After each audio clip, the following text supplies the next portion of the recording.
these boys in the mouth from the get-go, man. Let's go. Hell yeah. Together on three. 1, 2, 3. Yeah. You're listening to the Huddle Up Podcast with Chad Jensen and Zack Kelberman. Join Broncos Country's deep divers at milehighhuddle.com and sound off. And now it's time to drop some knowledge. Welcome in, everybody, to another victorious edition of the Huddle Up Podcast, presented, as always, by Mile High Huddle and 24/7 Sports. I'm your host, Chad Jensen. With me is my co-host. He is your Denver Broncos reporter for 24/7 Sports. He is Zack Kelberman. Zack, just a month ago, who would have thunk it that the Denver Broncos would now be at 500 and pushing for an actual playoff berth? I certainly did not foresee them going on this run when they were 3-6 and becoming within one game of the AFC wildcard spot. And even though it was a nice victory today and you can't apologize for any win, it kind of felt like a loss a little bit, though. I wasn't overly impressed with this victory, but, you know, a win is a win, and the Broncos are 500 once again.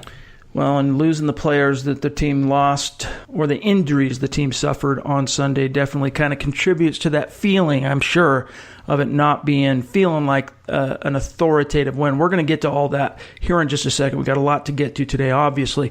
But just real quick, a couple of small matters of business.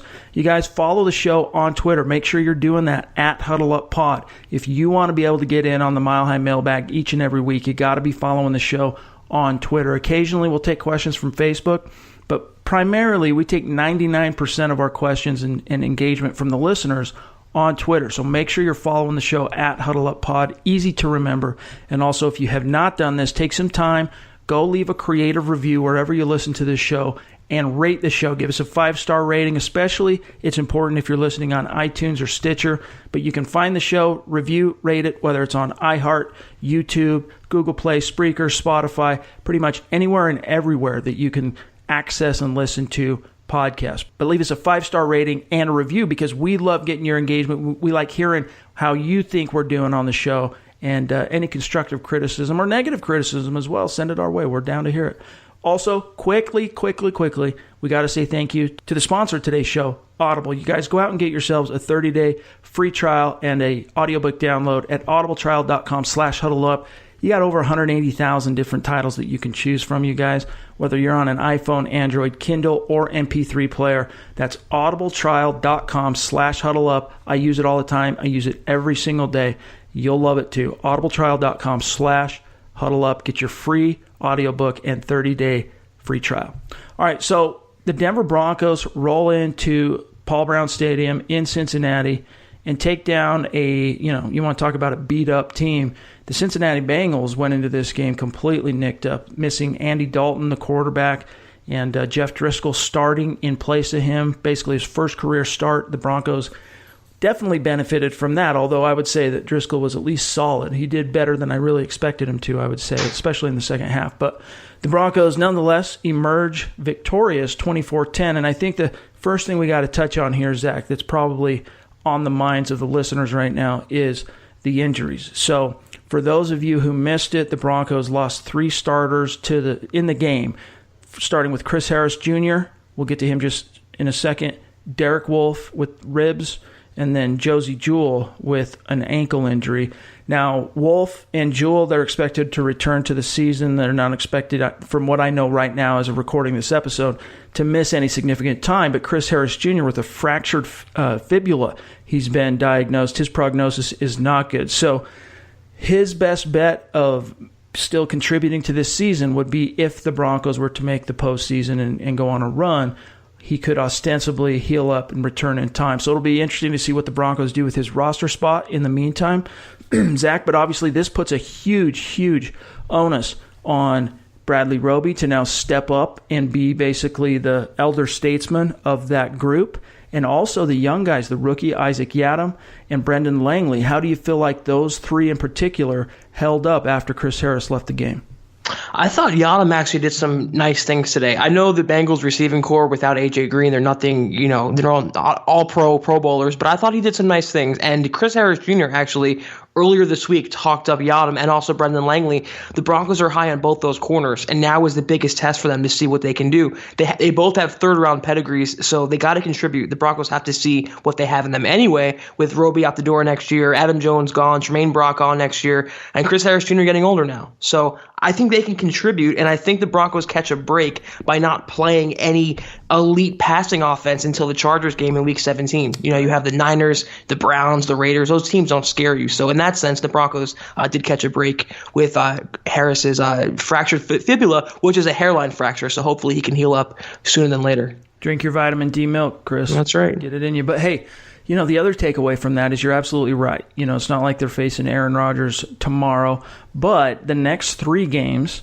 so they got 4 remaining games, and you said it, Phillip Rivers is really the biggest threat to that unit, and that's in the season finale Week 17. But what those 3 games leading up to that Week 17, which that Week 17 game could have all kinds of implications at this point, which we'll get to later on in the show, but these coming 3 games, though, will give Yadam and Roby and Langley and Brock, if he can get healthy, the opportunity to kind of gel and come together and work out their kinks, so to speak, because next week they go on the road once again. They're going to go play Nick Mullins and the San Francisco 49ers.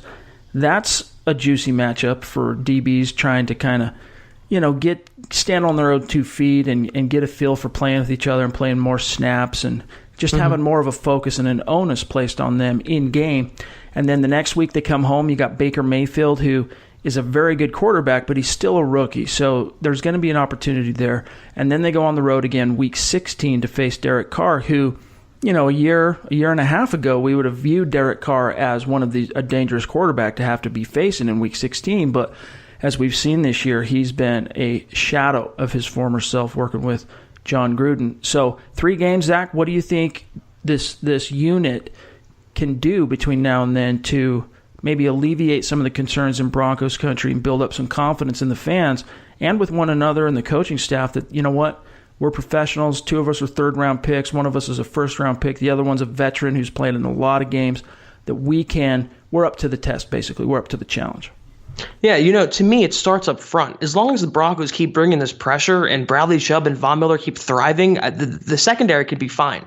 If they can not force the cornerbacks and the safeties to cover for 5-6 seconds, they can withstand what the rest of the schedule has to offer. If the pass rush can just continue thriving, it's going to alleviate a lot of the worries of this secondary without Chris Harris Jr. now, because you saw Darian Stewart again today. He was inconsistent. Justin Simmons, he had that pick, but he's been a little inconsistent. Chris Harris Jr. held it down back there. Without him, no doubt it's going to be tougher. It's going to be a little more precarious in certain positions. But if they can just keep getting home on any quarterback they face, I am not too worried about the Broncos secondary. Yeah, and one thing too that one of the writers here at Mile High Huddle, you guys know him probably, the listeners of the podcast, Carl Dumler, one of the co-hosts of Building the Broncos.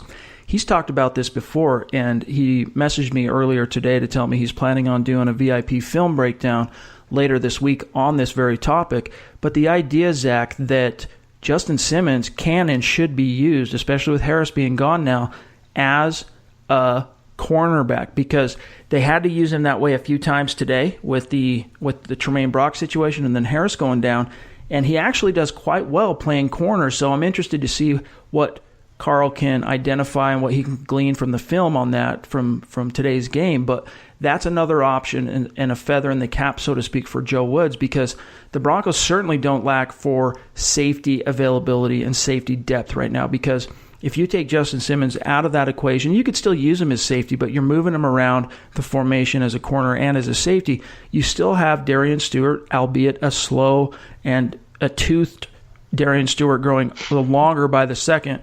Then you got Sua Cravens, who played an enormous amount of snaps in Cincinnati and came away with 4 or 5 tackles. He played very well. Then you got Will Parks.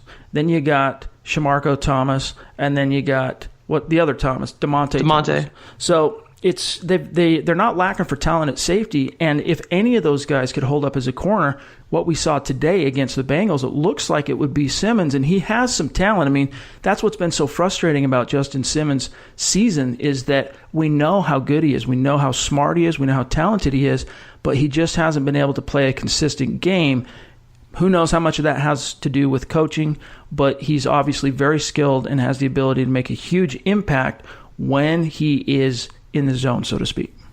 That's a great point by both Carl and yourself, because if you remember in 2016, Justin Simmons played strong safety. Now he's playing free safety. You can move him around. He's that athletic. And I have no doubt in a certain scheme, if they can get their ducks in order, he can thrive as a slot corner with his athleticism and ball skills. I'd be all for it. In fact, like you said, I noticed that Sua Cravens was getting more playing time today. Maybe they envision a bigger role now. I mean, they're going to have to do something to help offset this secondary, because even though, like I said, the pass rush is thriving, opposing quarterbacks are still going to target Isaac Yiadom. They have to do something now. They're out of depth. They're out of all pros back there. It's a very aging unit. They have to do something. I would actually be very interested to see what Simmons can do at slot corner. Mm-hmm. I mean, the other thing that they have to guard against is that, well, it's not so much guard against, but this, I mean, let's face it, both Brendan Langley and Isaac Yiadom, and Bradley Roby for that matter, they were all drafted to be press man cornerbacks, right? I mean, these are big, physical, long corners who, you know, you got Yiadom and Langley that were both raw coming out of college, but they were drafted to play press man, and they have the size and skill sets to do that. You start running too much zone, and not only does that not play to their strengths, but then all of a sudden the key, obviously with zone, is communication. Guys have to not only know their own responsibilities, but they have to know other people's responsibilities, because zones cross into each other, and they got to know when they're passing one guy off to the next whose responsibility that is, and so forth. And when you have a lot of inexperience on the field at the same time, you run zone. I mean, it's a recipe for disaster. And so what that means for Joe Woods is it's like, look, it's time to batten down the hatches and really play to your strengths as a press man secondary. Let these corners rough up the receivers getting off the line, disrupt their timing, and what that does is it buys Chubb, it buys Miller, it buys that front seven the time to get there and make create some pressure. The flip side to that is both of these guys are young, and even though they are more suited to press man coverage, they're also susceptible to the type of double move routes that can lead to big plays down the field. So that's the one thing that they would have to guard against. But moving forward, Zach, I don't see any way in which the Broncos can avoid going more to a man system as opposed to running this pretty balanced. I mean, if you look at what Joe Woods has done this year, he's ran probably as much zone as he has man. Yeah, and we've been screaming about it, I think, for weeks now. We've been saying, why are the Broncos giving so much cushion? Why are they playing so far off the ball? And the last couple of weeks, to Joe Woods' credit, they've played more aggressive man coverage, and they played well off the ball today, especially after Harris went down. It was actually picked up by the CBS broadcaster. He mentioned, why is he giving such a big cushion? And a big completion ensued. These cornerbacks, all of them down now, the remaining that they have, they are, like you said, best suited for man press, bump and run, physical style of defense, not to give them so much cushion and not to give opposing quarterbacks that extra second to wait for his man to break or put the ball in a better place. It comes down to coaching in the end. I would like to see Justin Simmons as a slot corner. I would like to see what Yiadom can do with a bigger role in Brendan Langley, but it still concerns me that they're going to misuse these players in the wrong scheme by playing too much zone defense. Yeah. It is. I am excited for Langley and Yiadom because it's through adversity like this, in situations where the injury bug strikes and no one could see it coming, that guys really, I don't want to say stars are born, but pros are born. You know, it's a trial by fire, but I'm excited for Brendan Langley. I'm excited for Isaac Yiadom because they really are going to get a lot more playing time, and even though the spotlight's going to be on them, this is their opportunity to kind of step forward and say, look, you know, we were third-round picks in this league. We can hang with the best in the business as far as the wide receivers out there and the quarterbacks. So we're going to do our thing. I'm excited for them, but the question we keep getting from people, and it's on the minds of many, is will the team, do you think, Zach, try and bring back Adam Jones? I don't see it happening. I just think they moved on for a reason, and they wanted to get younger, and re-signing a 35-year-old is not getting younger. Even though they're depleted right now, I do think they make do with what they have, and they lean more heavily on Isaac Yiadom, on Brendan Langley. And one thought that went through my mind when you were just talking a second ago was Yiadom right now, he is scheduled to be a starter next season. If you think about it, Brock's going to be gone. Roby's going to be a free agent. Harris under contract. But who else do they have? So right now, he's going to be the starter. So the Broncos really have to know whether he can hold up in that role or if he's best suited to be a backup. So I think it's a good opportunity for him and for the team. The only thing I don't like, and it's kind of ominous, I'm hopeful it's not a harbinger of things to come, is, A.J. Green left the game early. So that was one of the things that helped the Broncos when Chris Harris left. It wasn't much longer after that A.J. Green left the game. And then Tyler Boyd, though, he went on to have a big game. He was targeted 8 times. He came down with 6 receptions for 97 yards. I mean, it was a huge game for him. And most of the time in coverage, it was Bradley Roby. And yes, a lot of times it was more zone type of coverage where you're just asking young players to use their heads more than their physical ability. That's right. And you want it to be the opposite. So I'm hopeful. And that's the other thing we need to talk about here real quick, Zach, before we move on to other topics from today's game, is Bradley Roby, because he has he has been the epitome in a contract year of inconsistent. He giveth, he taketh. He giveth, he taketh. He'll make a great play on one series and then only to come back on the field and get burned for a 97-yard touchdown, for example, on the next. And so this is another, just like I'm excited for the other two, the younger guys, I'm somewhat excited for Roby too, because this is an opportunity for him to kind of make up for his lack of consistency for the majority of this season and kind of step more to the fore and lead these guys, because someone has to lead them from a corner perspective. I mean, you're going to have your safety, you're going to have your leaders like Justin Simmons and Darian Stewart cracking knuckles and cracking heads, but from a similar skill set, look, we both play the same position type of leadership. Bradley Roby has an opportunity to set himself apart in that sense. And again, sometimes you don't know who leaders are until they're pushed to the forefront. And in this case, Chris Harris Jr. goes down. We don't know what the future holds for Bradley Roby, but this is an opportunity, I think, for him to kind of change the narrative on what has been overall a disappointing contract year.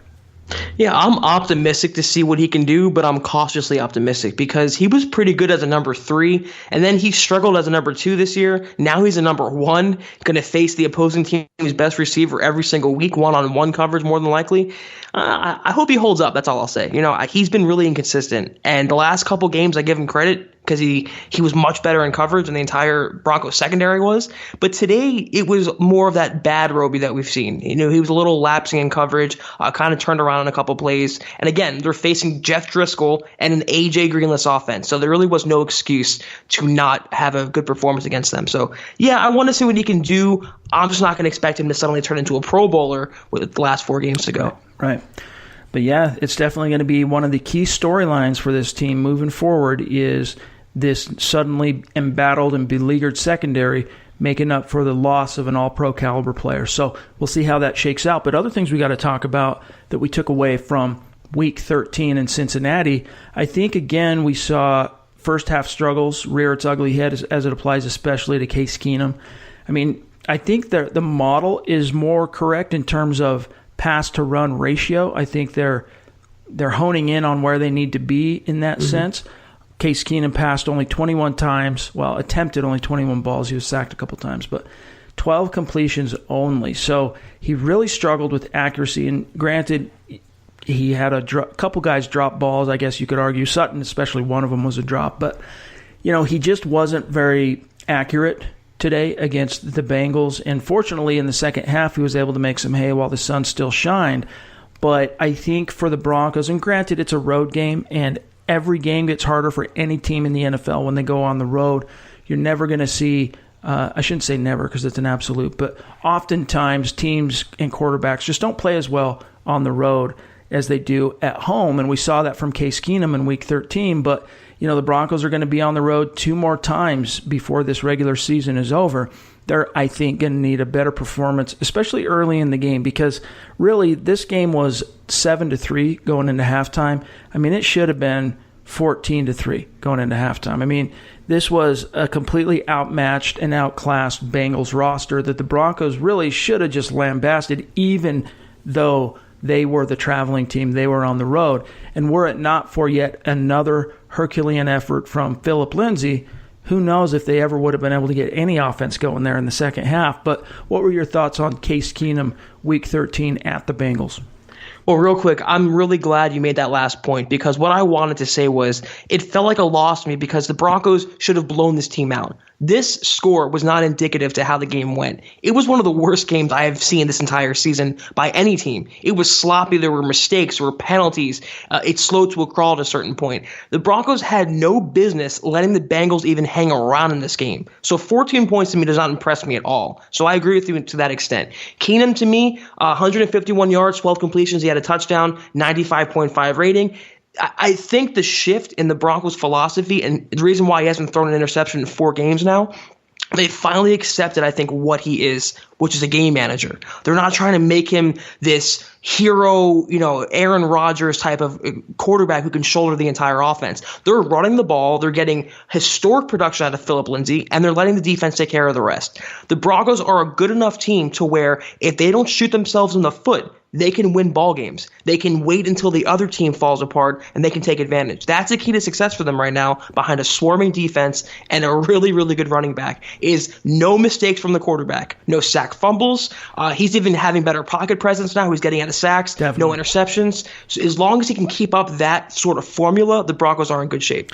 And the other thing that jumped out to me when I was doing the takeaways piece immediately after the game was just the turnover differential. If you look at the last 3 games in which the Broncos have won, all of them, they've taken the ball away now 10 times over the last 3 games, 10 times. And today was actually their first giveaway of that 3-game stretch, which was the fumble by Royce Freeman, who ended up having a pretty solid game all in, 12 attempts, 48 yards. He kind of grinded it out, gave Phillip Lindsay some time to kind of stay fresh on the sideline. But back to the turnover differential, that's the winning formula. That in and of itself is, it's tied to win-loss record more than any other statistic, is turnover differential, because it's not just about taking the ball away, which the Broncos have done a phenomenal job of the last 3 games, but it's also, to your point, Zach, crucial that the offense is not basically negating those takeaways by giving it away themselves. And Case Keenum has done a much better job of playing within himself, playing within the scheme that, I agree with you, it's like Bill Musgrave has dialed it down. They've kind of figured out the formula that works. They're under no further illusions, as you said, that he's some kind of Aaron Rodgers hero, Case Keenum. And they're scheming this thing more based on what they have today and what reality is rather than wishful thinking. And I think that's getting them a lot closer to the mark. Obviously Keenum needs to be more efficient, going 12 of 21, third down. Denver only converted 5 of 13, which is not good. Same as Cincinnati, 5 for 13 on third down. First downs, the Broncos only had 16. The Bengals, for crying out loud, had 20. Total yards, the Broncos outgained Cincinnati barely. And by barely, I mean it took all of the fourth quarter for them to finally pull ahead of Cincinnati at 361 total yards for the Broncos to 311 for Cincinnati. So just overall, Case Keenum has played better. He's played a tighter, more conservative. And here's the thing, too, before I forget this, because I'll lose track of it as this conversation winds in different directions. But Bill Musgrave spoke to this on Thursday, and I thought it was interesting that Case Keenum, see, the Broncos, despite their struggles offensively, they remain one of the dominant teams in terms of picking up big plays. And we saw a few of them today with Phillip Lindsay's 65-yard run with the touchdown to Cortland Sutton. And Case Keenum, as the trigger man, you do at least have to tip your cap to him, Zach, for walking that razor's edge of protecting the ball, yet still having the ability to make those big plays vertically down the field that are picking up chunk yards and points for the Broncos. We've seen more big plays down the field, either 40-yard passes, 20-yard runs, this season alone than the past 2 years combined. I don't think that's arguable at all. I don't think you can even dispute that point. The Broncos' offense is more explosive, but they struggle between the 20s, the red zone. They had a bad philosophy. I mean, I remember times you and I were screaming after games earlier this year because Case Keenum was dropping back to pass 40, 50 times a game. They were running the ball maybe 15, 20 times. The balance was way off. Today's today's game, I think 29 dropbacks. He had 8 hurries and 21 attempts, and they ran the ball 31 times between Lindsey and Freeman. That's the formula, and that's why you have Freeman averaging 4 yards a carry. You have Lindsey popping off for 157 yards, 2 touchdowns, 8.3 yards per carry. That is the winning formula. If they can just avoid turnovers from Case Keenum and they can let the playmakers go to work, they can win ball games. They found the winning formula. They just cannot go away from it. They cannot turn Case Keenum into something he's not, which is this franchise field general. It's just not going to be him. And I'm starting to kind of like the contribution from Devontae Booker. Like today, that first touchdown the Broncos picked up from Phillip Lindsay, which was a phenomenal 6-yard scamper in and of itself. But that drive was set up by that 30-yard catch and run by Devontae Freeman. And, there were times earlier this season where the listeners heard us criticizing the use of Devontae Booker. It's like, look, it's third down. Yeah, he's a better run blocker than any of the other guys, but at a certain point, you want your best players on field in the most crucial moments, third down being one of them. But Booker is showing his I think they've kind of found a pretty good formula as well for the backfield, with Lindsey leading as the man, Royce Freeman backing him up from a carries perspective, and then peppered in with Devontae Booker's ability as a pass catcher and to pick up a blitz if needed. I mean, Case, they can call a play, for example, that has Devontae Booker as a running back either split out wide or even in the backfield in a receiving route to run a route. And if Case Keenum sees something he doesn't like, a blitz coming, whatever, he can call Booker in or keep him in to block and assign that, pre-snap. So it's working out to their benefit. One of the takeaways, I think, from all that being said is the Broncos are figuring out what works for them at the right time. They have finally come to the right conclusions, figured out the right formulas, at the point in the season in which you would hope they have those things down. So that's one good thing to take away from all this, despite some of the offensive struggles today. You and I are and have been two of Booker's biggest stands. I mean, everyone else in Broncos country seems to dislike the guy, but we've been kind of pining for him the whole season. I was asked so many times before the trade deadline, even after, why did the Broncos keep Devontae Booker? Why is he still around? Is he a trade bait? No, they like him. They find a role for him. He's the senior most running back. He's good in pass pro, good out of the backfield. And like you said, when they bring him into games now, he has some wiggle. He has some ability. He's fresh. This was a guy who was the Broncos' leading rusher a couple seasons ago. Now he's the third running back, so it's good depth to have. I want to make one point about the running back pecking order, and I want to give credit to Bill Musgrave for realizing and enacting a policy in which Phillip Lindsay is the Broncos' unquestioned number one running back, and he didn't play Royce Freeman simply because of draft status. He didn't play him as a number one because he was a third-round pick, and Lindsay was he was undrafted. He's playing the people who are thriving right now. And they're giving him workhorse carries, workhorse touches. I applaud Musgrave and the Broncos for that, for sticking with what's working. We're seeing a lot more Phillip Lindsay now because they finally realized he's their biggest playmaker. Yep. And he had that phenomenal, for those of you who missed it, we don't often tell you to go listen to someone else's podcast, but the Peter King podcast, which is a quality listen week in and week out for fans of the NFL. Phillip Lindsay appeared on his podcast last week, and it was one of the best interviews you'll ever listen to, like ever, in the history of the NFL. So go check that out. I wrote a piece on it that just kind of covered some of the takeaways. You can find that on the website.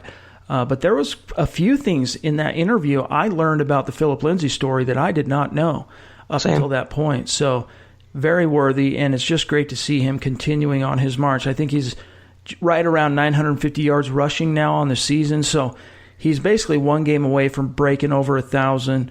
And even though Clinton Portis still owns the Broncos' rookie rushing record with over 1,500 rush yards, I mean, that seems like a tall order for Phillip Lindsay to get there at this point. But with 4 games left, if he produces like this for the remaining 4 games, he has a shot at getting there. Already what he's done is incredible. The fact that he was undrafted and made the team at a training camp and took Terrell Davis's number and worked his way up the depth chart, it's incredible. If he doesn't gain another yard from here on out, it's been one of the best first-year breakout seasons in Broncos history. And he's going to probably break Dominic Rhodes' NFL single-season rookie rushing record. I think it was 1104. So, what more could you say about him? That 65-yard touchdown run, I mean, how do you overlook that speed? How do you put that guy on tape and not see a draftable prospect? It's just, I still don't understand why he went undrafted. I don't understand how 32 teams, including the Broncos, passed him up. Yep. But no matter what he does, I mean, even if he doesn't win Offensive Rookie of the Year, I mean, it's just been an incredible season. I have run out of words to describe him. He's just phenomenal. And one of the interesting takeaways from that interview with Peter King was that, we knew that, for example, the Baltimore Ravens were in on the Philip Lindsay sweepstakes after the draft.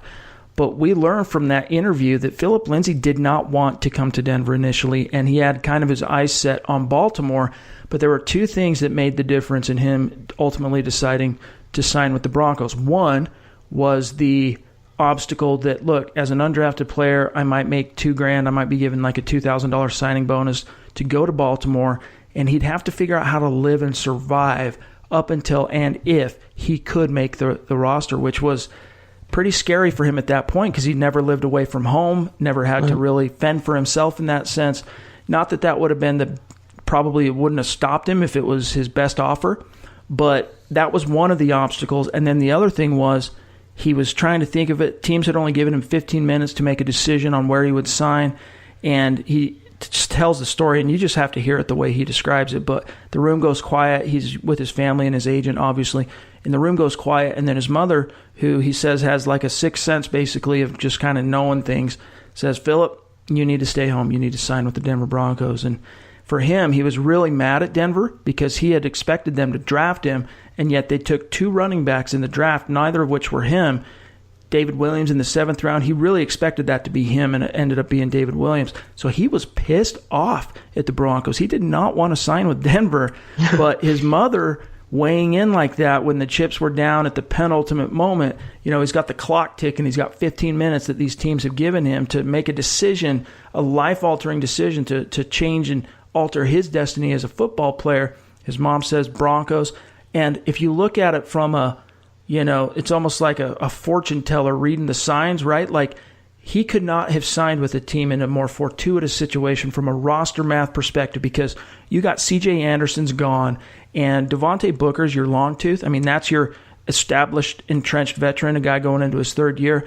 And, yeah, you had two fellow rookie running backs that were draft picks that you had to out-battle. But, like, for a rookie running back trying to catch on and make a roster and begin an NFL career, Zach, like, sure, he had to do a lot, and he did do a lot to earn his role on the team. But he also, one of the things maybe his mother wasn't even looking at it from an X's and O's and personnel and roster math perspective. It was a gut thing, but she was right. Yeah, Mama Lindsay with the assist. I think all of Broncos country owes her a nice Christmas card this year for convincing him to sign. But it makes sense. I mean, of course, she'd want him to stay close to home and thrive with the team that he grew up watching and idolizing. I mean, Hollywood can't pen a perfect script in that, Yeah. I will say that watching him run now, it's like he doesn't run with a chip on his shoulder. He runs with a bag of Doritos on his shoulder. I mean, the guy is he is super motivated each and every week. He fights hard. He runs between the tackles outside. I've truthfully haven't seen too many players who can do what he's doing at 5'8" as an undrafted, written off player. It's just truly, truly amazing. Let's kind of shift gears just a little bit here, and before we move on from talking about the offense, I just want to talk about also Courtland Sutton, who, as we saw today, can be a phenomenal, phenomenal playmaker, but he's also still struggled with consistency. And one of the biggest things, obviously he and Keenum are still working on their chemistry and whatnot, but one of the things that really frustrates me about Sutton, which I don't understand, is with his 6'4", 216-pound frame, he should be cleaning up underneath, especially on slant routes where he can box out defenders on their angle to the ball. And that's the one route. Now, again, going back to VIP, Carl actually published an article earlier this week breaking down Courtland Sutton, his where he's at as a route runner and some of the limitations and upside of Courtland Sutton. And he talked about and identified some of his struggles as a route runner, but that's not even what I'm talking about. I'm talking about his hands here. On slant routes, Zach, what in the heck? Why is he not just vacuuming these slant routes in like a 6'4"? I mean, he's like Brandon Marshall, the receiver. He should be just hauling these things in. I mean, if you throw him 20 slants over the course of, a quarter of a season, he should be hauling in 17 or 18 of them, but he's just not for some reason. His hands have been extremely inconsistent. Yeah, I think some of Demaryius Thomas rubbed off on him where he'll miss a gimme pass and then go make a 40-yard back shoulder spinning around grab. It's just inconsistency. But people have to remember that he was entering college. He was a safety. I mean, playing receiver is still new for the guy, relatively speaking. He's still a raw prospect. That's why he wasn't a polished first-rounder. I mean, it's the reason why he did go in the second. And he was a kind of a project, a developmental player. It'll get better over time. It just comes with playing and it comes with experience and forming that habit of catching the pass. And maybe he has some technique issues. Maybe he's overthinking it. But as long as he can continue making those explosive catches and those plays down the field and those sideline grabs and those 70-30 balls because 50-50 doesn't exist when he's in the game, that's his role right now. So if he can do that, you kind of can overlook the gimme passes, relatively speaking. He has to get better at them. But it does remind me of Demaryius Thomas in that respect, though. The other thing that I want to touch on before we move on that I think we have to correlate here is the fact that if you look at Case Keenum's passing over the last 2 or 3 games leading up to Week 13, he had really begun to lean on the tight ends. Obviously, Jeff Hireman gone for the season after last week, but you look at today, only 1 target going to a tight end, 1 to Matt LaCosse, which he was unable to haul in. And so I think that had a little something to do with Case Keenum early on, struggling to get into a rhythm. Is his key guys at that position, his security, his safety blanket, so to speak, gone, both Jake Butt and Jeff Hireman. And so now he's having to kind of reestablish that security and that safety with a guy like Matt LaCosse, and it's not going to happen overnight. It's going to take some time. He actually had LaCosse wide open early in the game, and he just missed him. I think it was a 3rd down play. The Hireman thing kind of screwed everything up because he was an established number 1, and LaCosse was coming along as a number 2, but I don't see LaCosse as a starter. So it kind of threw the imbalance off a little bit. And when you have Phillip Lindsay running for 150 yards and 2 touchdowns, I mean, you don't really need the tight end to break out. So it'll never be an integral part of the Broncos offense. It was interesting to see what Hireman can do, though, and that's why it was a shame that he went down. But this offense doesn't flow through its receivers, nor does it Case Keenum. Like you mentioned, to me, he was out of sorts in the beginning of the game. The first half, he was missing left and right and just rusty. When they get a lead, though, and they start to settle down, they get better. So right. As long as they continue running the ball, I don't think a big tight end contribution should be expected. And one other quick aside here is that earlier, I think it was 2 days ago, Nick Kendall published a phenomenal read. It's free to everybody. It's not VIP, on Matt LaCosse. So you might hear Zachariah say, you know what, Matt LaCosse, he's not cut out to be a number 1 tight end in this league. And he's not, at least not right now. But if you go read that article that Nick did, it's nice. I mean, just as an editor going through that thing, he probably had 2,000 words in that article. But it's very illuminating in terms of really understanding the pros and cons to Matt LaCosse. And, I mean, whether he ends up putting up tight end 1 caliber numbers, he is Denver's top tight end now. So it's good as a fan. You want to know what this guy can do from a scouting perspective, what the book was on him coming out of the draft, why he's kind of bounced around the league a little bit. And really, as an unlikely player, I mean, if you go back 6 months ago, he was not projected to make this roster. I mean, even Zach and I, when we were projecting the 53, we were expecting it to be Hireman, Butt, and Austin Traylor. But It was Matt LaCosse who was able to beat out Traylor. And there's a reason why. So go check out that article. And also, it really is an opportunity to talk to you guys really quick about being a VIP, because last week we had a phenomenal Cyber Monday special in which we gave away your first year of VIP subscription basically at half cost. And a lot of you pulled the trigger on that. We appreciate you coming on board. Welcome aboard. For those of you who haven't or missed that, you can still become a VIP, and you can even check it out and try it and see what it's like, see how it works for you for an entire month free. So if you go to the website, milehighhuddle.com, you'll see a green banner that says, VIP, join now, something like that. If you click on that, it's going to ask you to create an account. And when you do, it'll go through the process. At checkout, if you type in Film Room as a coupon code, it will give you your first 30 days free. So you can try it for that month, read the VIP articles, go to the Mile High Huddle Insiders Forum, and just become part of the community and kind of soak it in and decide after that point if you want to stick with this. More often than not, what I've seen from people who try on the free trial and come in for a month is they stick. and I think you will too. So go check that out. Top of the website, green banner, click it, and use the code FILMROOM, and that'll get you 30 days free. So we're running out of time here. We have to be a little bit shorter in today's episode. So let's look to the Mile High mailbag, Zach, because each and every week, I mean, we're your football priests. We're offering you that absolution and the answers to your burning Broncos questions and reactions. And, your team has now won 3 in a row inexplicably against all odds. They are now very much a part of the playoff race in the AFC. One question here, we'll start with Ronald Newman Jr. on Twitter. Zach, I'll serve this up to you. We'll run through these relatively quick. Do you see us, is Ronald's question, bringing in another corner?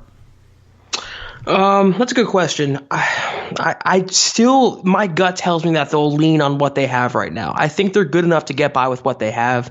It's all, coachable talent, and they have to see what they have in them. Maybe they'll work someone out. I don't see any major signings. I don't see Adam Jones coming back. I don't see any major personnel changes. So to answer that question, I think it'll remain mostly the same. I think it really actually depends on the prognosis of Tremaine Brock.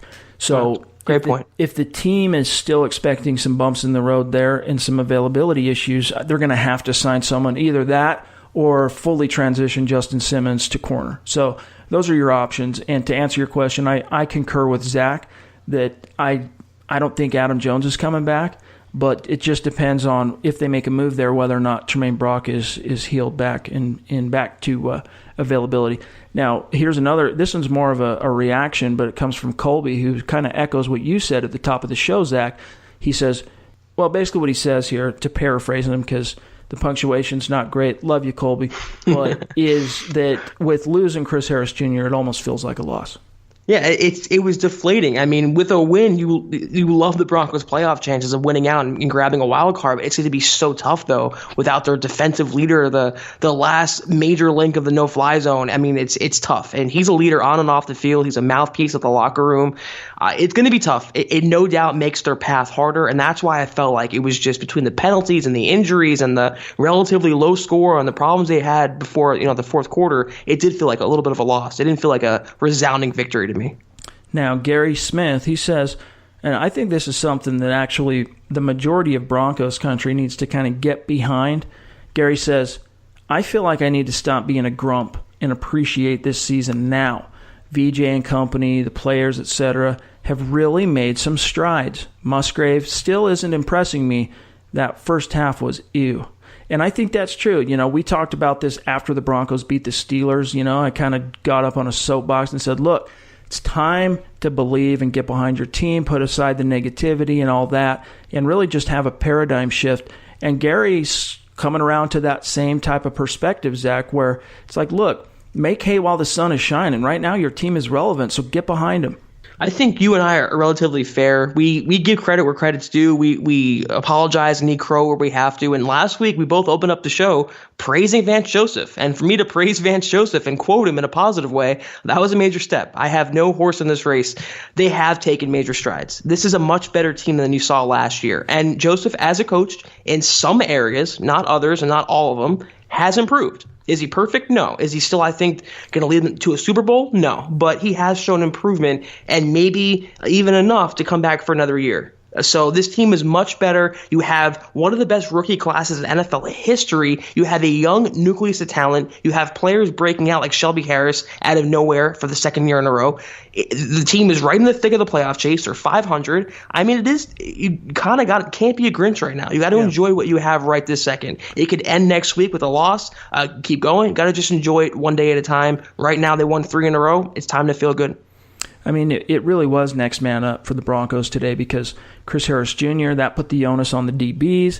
Then you had Derek Wolfe going out with the ribs. Shelby Harris, sack and a half basically, a stud. Then you had Josie Jewell. And then my boy, Joe Jones. Freaking 4 solo tackles. He was around the ball like crazy. And, everyone listening to this show knows I've been pounding the table for that dude for a few weeks now. He's been the team's special teams maven, and it's just good to see him getting some time. But, that's one of the things I think some of the fans and analysts around the NFL maybe didn't fully appreciate with the Broncos is they do have some depth. And nothing like necessity, obviously. That brings out the best and sometimes the worst, but in this case, it's bringing out the best.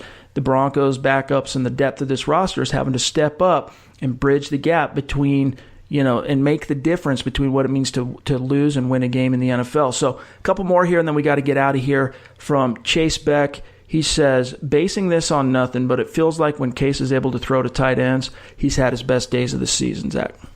Yeah, I mean, they're easy safety blankets. All quarterbacks love tight ends. It's just, unfortunately, the Broncos don't place a big emphasis on their tight ends. Even when Jake Bowe was healthy, he wasn't exactly putting up, Travis Kelce numbers. It's just not a big focus of their offense. It's more geared toward their receivers and running backs. I mean, look at today. Matt Lacoste, he was held catches, I believe, and he had one target. Yep. And they didn't even target Brian Parker. They didn't target Tamarick Hemingway, who they just called from the practice squad. Who dressed?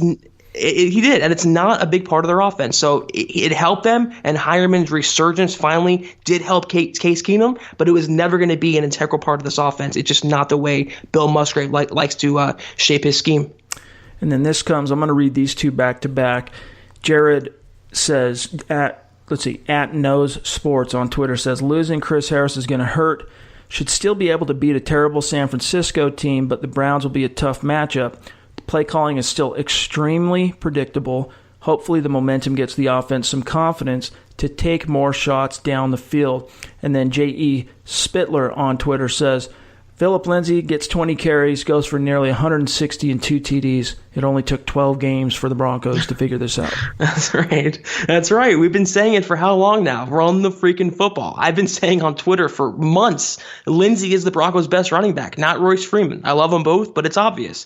They have to employ that strategy. You run the football. It's your bread and butter. Don't make Keenum this franchise quarterback. Give the ball to Phillip Lindsay. You will be okay. I mean, I was blown away by the fact that Denver's first 4 plays of the game all went to Phillip Lindsay. And so that's the takeaway, you guys, is the Broncos, they're figuring it out. They've come to terms with reality, and they're doing so at the right time. So a lot of good things to take away, even though this was a weird game, some losses from the injury bug, but the team still found a way on the road to beat a team who was also 5-6. So hats off to the Broncos. Just a quick look ahead at the playoff picture. Now, I don't have this in front of me and all the details exactly, but the takeaways from Week 13 are the Colts lost to the Jaguars, which was a big step in the right direction for Denver, with them winning as well. So the Colts, they lost today, but the flip side was you had the Ravens and the Dolphins, who were both still ahead of Denver in that second wild card role. Both of those teams won today. So, again, the Broncos are probably... too. Oh, that's right, and the Titans. So the Broncos, they can't worry about that's what guys like Zach and I are here to do, is to kind of talk about the different situations and scenarios. But as Vance Joseph said after the game, they're still not thinking and talking about the playoffs, because this small focus with big picture awareness, this new philosophy has served them well so far. 3 consecutive wins coming out of the bye. And so they're not going to deviate from that. And all they can do, Zach, is just continue to take care of their own business and then let the chips fall where they may. They kind of control their own destiny, for as much as a team that's out of the last spot right now does. If they win out, entering today's game, they had a 93% chance of making the playoffs if they win out and certain things break their way. If they lose one more game, it wouldn't mathematically eliminate them, but it would make it almost impossible. So they have to win out. That's first and foremost. If they can do that, they have a chance, a pretty good chance. If they drop one of these winnable games, then they probably won't make it, and you can say that they have no business being in the playoffs anyway. Yep. If they lose to Nick Mullins, the 49ers, next week, why would you want them in the playoffs anyway? They don't deserve to make it. So if they win out, they control their destiny. If they lose, that's their own fault. They've made their bed.